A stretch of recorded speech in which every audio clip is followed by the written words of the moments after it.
Before we can render empty space, we need to know where we are within that empty space. We have some index accessors for our camera variables. We've also declared the discrete unit variables here from the previous video. Here are our three cameras, viewport C, viewport 0, and viewport 1. We are initializing them here, so you can see we're using these index accessors into the viewport variables, and this camera is going to start zoomed all the way out. These cameras here are going to start with bogus values because we don't have enough information to know how to initialize them.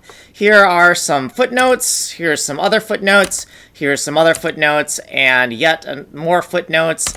And then our last note here, and that's it. This is video number 88. If you want to see this covered in more depth, you can go to our 10-minute video.